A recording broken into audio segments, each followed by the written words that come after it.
Have you ever wondered if we can tackle climate change and boost our economies at the same time? It's a huge question, and for a long time, it felt like we had to choose one or the other. But what if there's a third way? A path where protecting our planet and creating prosperity go hand in hand. Today, we're diving deep into a major global conversation, focusing on how China is championing a new model of international cooperation that aims to do just that. This isn't just about politics or abstract policies. It's about a fundamental shift in how we think about our future, our jobs, and our world. So grab a seat, and let's explore this exciting vision for a greener, more prosperous global economy. Let's start by looking at the big picture. The world is facing what many call the twin challenges of our time: climate change and the need for sustainable economic growth. For decades, the narrative has often been that environmental protection is a cost, a burden on economic development. You want to build factories? That means pollution. You want clean air? That means shutting down industries. This trade-off mentality has shaped policies and public debate for a long time. But the climate crisis is getting more urgent, and at the same time, nations everywhere are striving to improve living standards for their citizens. The old model just isn't working anymore. This is where China's recent proposals are making waves. Instead of seeing climate action and economic growth as opposing forces, China is framing them as two sides of the same coin. The core idea is simple but powerful. The transition to a green economy is not a cost, but the single greatest economic opportunity of the 21st century.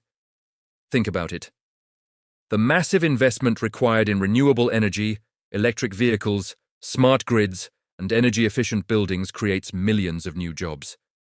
It spurs innovation in science and technology. It opens up entirely new markets for green products and services. China is arguing that by working together, countries can accelerate this transition and share the benefits. This isn't just a hypothetical idea. China has been putting this into practice.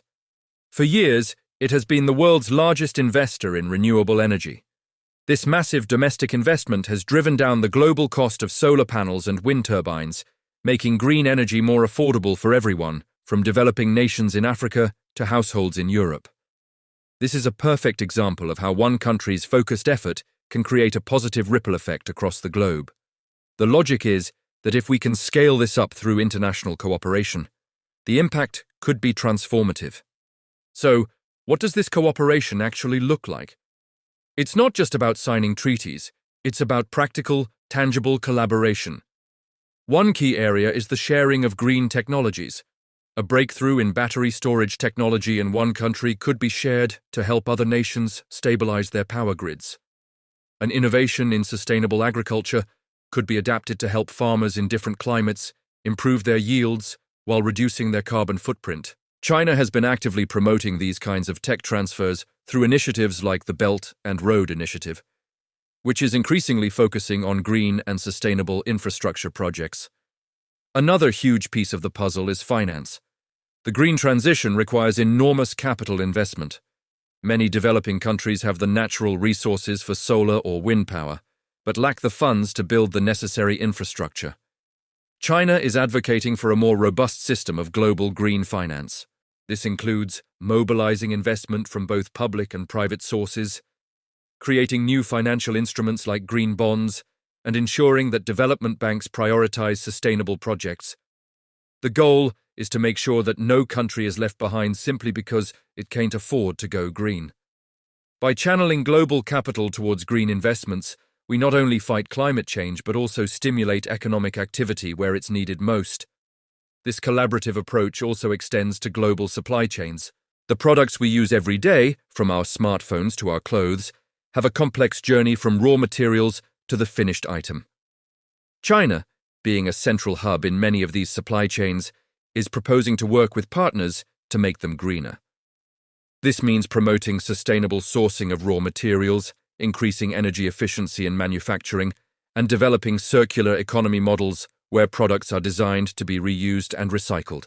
By greening these global value chains, we can reduce the environmental impact of our consumption patterns on a massive scale. Now, you might be thinking, this all sounds great, but is it realistic? International cooperation is always challenging. Countries have different priorities, different levels of development, and historical mistrust can sometimes get in the way. These are all valid points. However, the argument being made is that the shared threat of climate change and the shared opportunity of green growth are powerful enough to overcome these barriers. Climate change doesn't respect borders. A drought in one part of the world can affect food prices globally.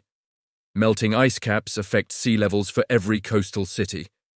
It's a truly global problem that requires a truly global solution. The vision being put forward is one of win-win cooperation. Instead of a zero-sum game where one country's gain is another's loss, the green economy offers a chance for mutual benefit.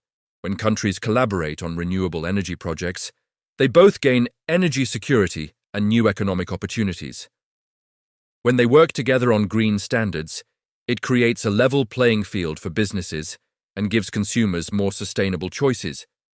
This is a shift from a competitive mindset to a collaborative one, built on the understanding that we are all in this together. China's role in this is particularly significant because of its scale. As the world's second-largest economy and a major player in global manufacturing and trade, its actions have an outsized impact. When China commits to a green transition, it sends a powerful signal to markets and governments worldwide. It creates momentum and makes ambitious goals seem more achievable. This leadership isn't about dictating terms, but about inviting partners to join in building a shared future. It's about creating platforms for dialogue, like the UN climate conferences, and turning talk into action through concrete projects and partnerships. Let's think about the practical impact on our lives.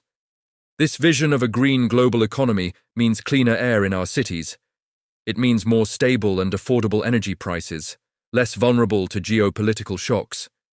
It means new career opportunities in fields like renewable energy engineering, sustainable design, and green finance.